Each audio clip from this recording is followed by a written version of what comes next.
Трпението на македонското население беше при крај.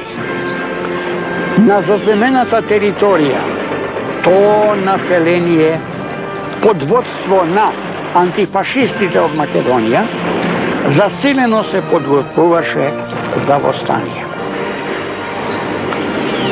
Најпрвин ќе биде формиран Скопскиот партизански отред.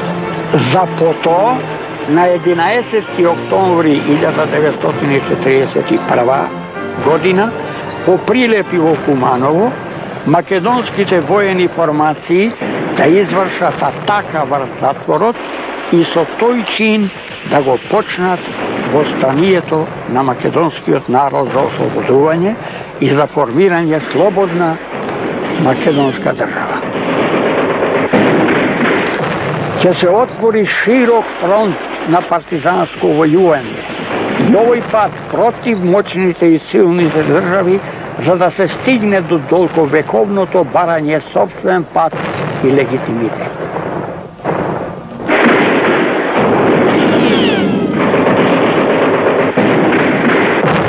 Се наоѓаме пред зградата на станицата на Малото Вовче за градско, теснолинејно, преку Плетвар. Токму овде, на 2 август 1940 година, Борка Талески, народниот херој, говореше јавно за тоа дека нашите борбени идеали за слободата на Македонија се всушност илинденските идеали од 1903 година. Со тоа се докажа дека ние не мислиме за класна борба, болшевизам и слични ветришта, туку се бориме за ослободување на Македонија, што ја потврди јавниот обвинител во Белград, кога го судеа Борка Талески и Трајко Бочковски Тарцан, и рече јасно, ова не се борци за раднички права, ова се македонски сепаратисти кои сакаат независна Македонија. А овие капиња спротива, кои сега се сосема преправени, бе тогаш празни, немаше клиенти, зашто немаше сообраќај. И во тие капиња беше седиште на студентското здружение, често забранувано, па пак обновувано, урсовите синдикати, кои бе демократски ориентирани, и ложата на трезвениците, каде правевне представи со борбена содржина во нашиот тогашен студентско-работнички театар, кој имаше огромна посета и секогаш го мобилизираше населението на Прилеп да биде прв и најсилен борбен град на Македонија, со своја собствена прилепска 5-та бригада во Втората светска војна. Мислам дека оваа стара зграда треба секогаш да не подсеќава дека таа младост на Прилеп ги жртвува своите животи не за некакви измислени ветришта, но за она што го обележа и членот на британската мисија при главниот штаб, кој рече во своите мемоари: партизаните македонски не се борци за комунизам, болшевизам, ами пред се борат за национално ослободување македонско.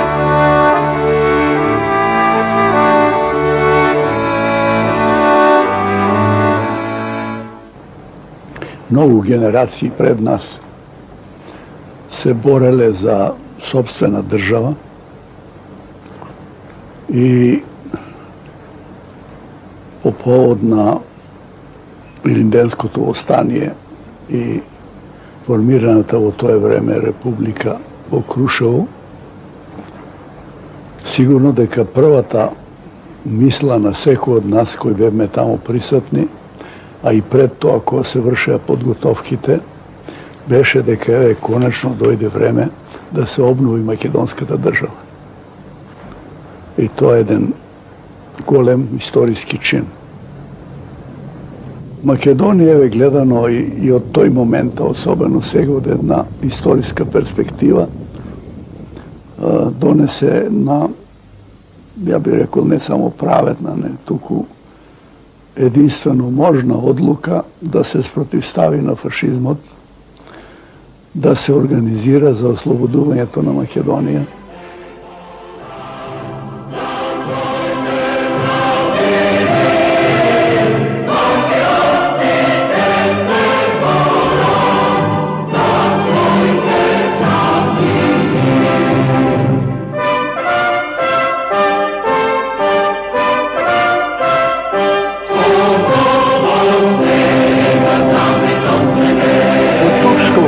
Сме имале еден Гоце Делчев.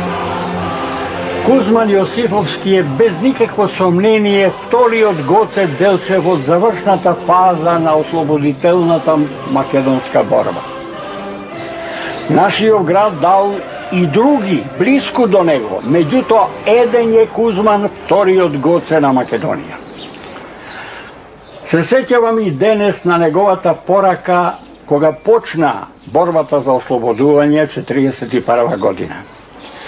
Рече јасно: во Македонскиот национален фронт може и треба да влезе секој чесен македонец, без оглед на поранешната политичка определба, без оглед на неговата националност, вера, пол. Подвлекувам уште еднаш, без оглед на неговата националност, секој чесен македонец. Единствено што би додал на оваа порака која и денес звучи сосема современо, еден единствен збор: искрено и без оглед на своите собствени лични интереси. Со тоа е кажано се. Освен него, ги имаше уште мнозина од Прилеп: Рампо Левков, Ченто, Шарло, доаѓаше Петре Пирузе од Охрид да се види со Рампо и со Кузмана и така натака, што е сосема познато во нашата историја, меѓутоа мораме уште еднаш да подвлечеме дека тоа беше борба народна, национална, македонска.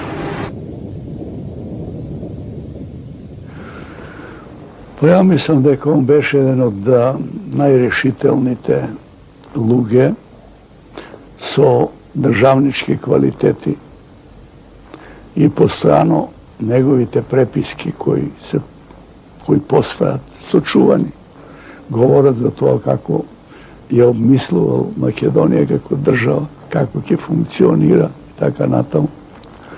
А во исто време еден од најодговорните луѓе во Централниот комитет. Скромен, човек кој не сакаше некој публицитет и кога можеше. Ја го знам него уште од студии, студиравме заедно и тако беше од секогаш.